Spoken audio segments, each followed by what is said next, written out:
সুপ্রিয় শিক্ষার্থী, চিরায়ত পদার্থবিজ্ঞানের প্রথম অধ্যায় এর একটি প্রশ্ন আমরা আজকে।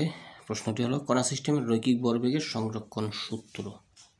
তো রৈখিক ভরবেগ মানে হলো কি রৈখিক বেগ এবং বস্তুর ভরের গুণফলের মানটাই হলো রৈখিক ভরবেগ।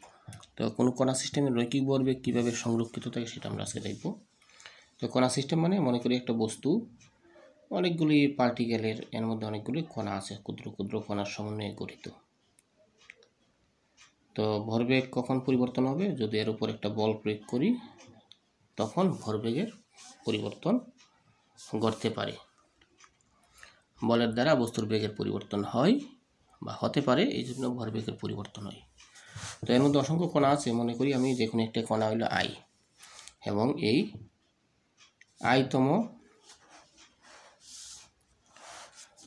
আইতম কণার উপর প্রযুক্ত বল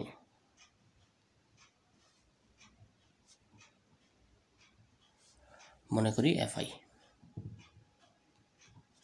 এই আইতম কণার উপর প্রযুক্ত বল হলো এফআই। এখন এই বলের কারণে বস্তুর এবং বল দ্বারা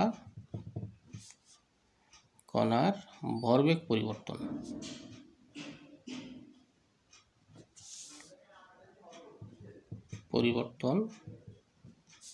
হলো পিআই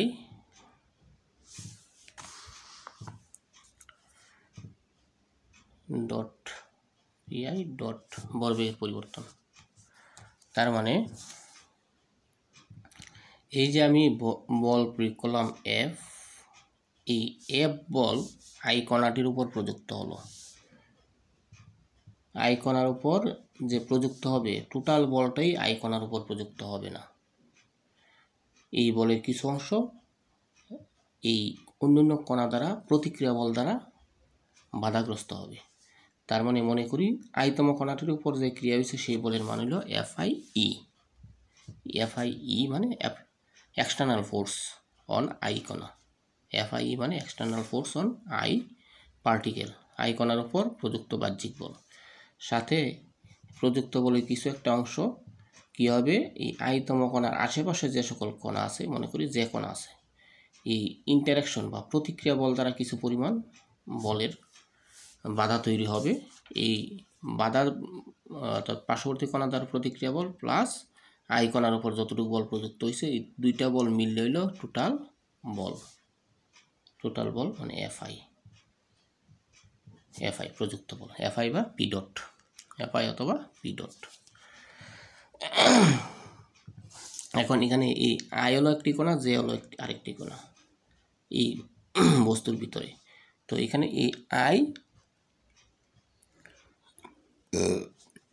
এর মান 1, 2 আইতম 1 প্রথম কণা, দ্বিতীয় কণা, তৃতীয় কণা, এরকম n সংখ্যক কণা থাকতে পারে। এবং এই এফ আই যে হলো আই কণা কর্তৃক যে কণার উপর প্রতিক্রিয়া বল, আই কণা কর্তৃক বা আই কণার উপর যে এর উপর প্রযুক্ত বল, আই কণার উপর যে এর প্রতিক্রিয়া, আই কণার উপর যে এর প্রতিক্রিয়া বল, আই কণার উপর যে এর প্রতিক্রিয়া বল হলো এফআইজে। এখন এই যে দ্বিতীয় রাশিটি আছে এফআইজে, এই আইতম কণা যদি যে তম কণার উপর বল প্রয়োগ করে, একইভাবে যে তম কণা আইতম কণার উপর বল প্রয়োগ করবে, অর্থাৎ ইন্টারাকশন যারে বলি। আই জে এর উপর যে বল দিবে, যে আই এর উপর ঠিক এমন একটা প্রতিক্রিয়া বল, একটা ক্রিয়া বল আর একটা হলো প্রতিক্রিয়া বল, একটা হলো ক্রিয়া বল আর একটা হলো কি প্রতিক্রিয়া বল। তার মানে এই যে এফআইজে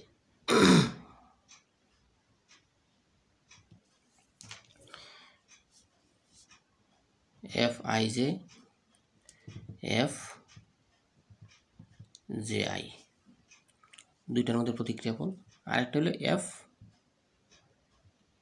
আই আই, আরেকটা হলো এফ জে জে। এটা যে যেটা লাগবে না, কারণ বলটা প্রয়োগ করছি আমি আইতম কণার উপর। তার মানে কি আইতমর ইন্টারনাল বল, আয়ের উপর আয়ের বল শূন্য, অর্থাৎ একই কণা, অর্থাৎ কি বলি ক্রিয়া এবং প্রতিক্রিয়া বল দুটি ভিন্ন বস্তুর উপর ক্রিয়াশীল হয়, অর্থাৎ একই বস্তুর উপর ক্রিয়া এবং প্রতিক্রিয়া বল কাজ করে না। তার মানে এফ আই আই বা এফ জে জে এর অর্থ নাই। আর একই বস্তুর উপর প্রতিক্রিয়া বল বা ক্রিয়া বল কাজ করে, ক্রিয়া এবং প্রতিক্রিয়া বল দুইটা ভিন্ন বস্তুর উপর কাজ করে। তার মানে এই আই এবং জে অবশ্যই ভিন্ন হবে, আই এবং জে অবশ্যই ভিন্ন হবে। তার মানে এফ আই জে মানে হলো কি আই কণার উপর জে এর প্রতিক্রিয়া, আর এফ জে আই হলো জে তম কণার উপর আই এর প্রতিক্রিয়া। দুইটা মিলিত বলটাই হলো মূলত এই প্রতিক্রিয়া বলটা। দুটি মিলিত বল হইল, বলের সমষ্টি হলো এই প্রতিক্রিয়া বল। তার মানে ক্রিয়া এবং প্রতিক্রিয়া বল পরস্পর সমান আমরা জানি, F I J equal to minus F J I হবে। ক্রিয়া বল আর প্রতিক্রিয়া বল পরস্পর সমান এবং বিপরীত। তার মানে F I J plus F J I equal to 0। তার মানে এফ আই জে এই প্লাসটারে সামেশন দ্বারা লেখা যায়, এফ আই জে অথবা J I summation, F I J এর সামেশন দুইটার যোগফল হইল 0 সামেশন। তো এখানে এই আই অথবা K is equal to I is not J, K সমান আই অথবা কে সমান জে, দুইটা এক হবে না, K I is not equal to J, অর্থাৎ আই এবং জে একই হবে না, ভিন্ন হবে। ক্রিয়া এবং প্রতিক্রিয়া বল দুটি আলাদা বস্তুর, আয়ের মান আই হইলে একই বস্তু হয়ে যাবে, অথবা জে সমান জে হইলেও একই বস্তু হয়ে যাবে, দুইটা ভিন্ন বস্তু। এই কারণে আয়ের এবং জে এর মান ভিন্ন। ঠিক আয়ের মান 1 হলে জে এর মান 1 হবে না। আয়ের মান যদি প্রথম কণা হয়, জে এর মান প্রথম কণা হয়, জে এর মান হবে 2 3 4 এরকম যে কোনো একটা কণা। আবার আয়ের মান যদি 2 হয়, জে এর মান 2 হবে না, জে এর মান হবে প্রথম কণা, তৃতীয় কণা, চতুর্থ কণা, এইরকম আরেকটা, দুইটা ভিন্ন মান হবে।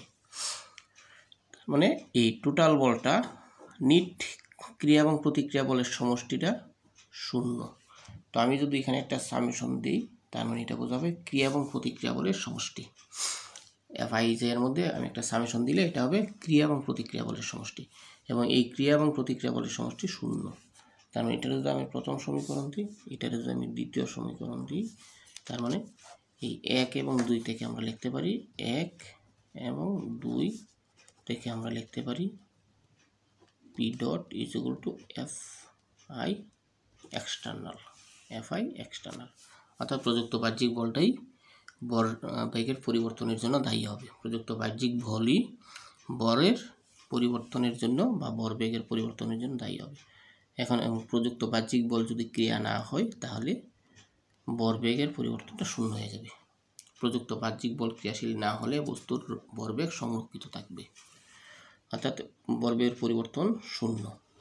তার মানে পরিবর্তন 0 মানে কি ডিপি বাই ডিটি, ডট মানে ডিডিটি, ডট মানে ডিডিটি, ভেক্টর সাইন, তার মানে 0, ডট মানে হলো ডিডিটি। তার মানে এখন ডিফারেন্সিয়েশন উঠাই দিলাম, ডিফারেন্সিয়েশনটা উঠাই দিলাম।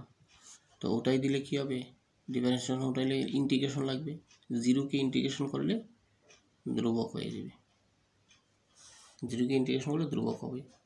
তার মানে পি এর পরিবর্তন 0। এখন এখানে যেহেতু আইতম কণা আছে, তাই আইতম কণার উপর দিয়ে দিতে বলো পি আই, আইতম কণার ভরবেগের পরিবর্তন হবে না, বা ভরবেগ ধ্রুব থাকবে, মানে ভরবেগের পরিবর্তন 0 হবে। এটা হলো ভরবেগের সংরক্ষণ সূত্র, ভরবেগের সংরক্ষণ সূত্র প্রমাণ হয়ে গেল।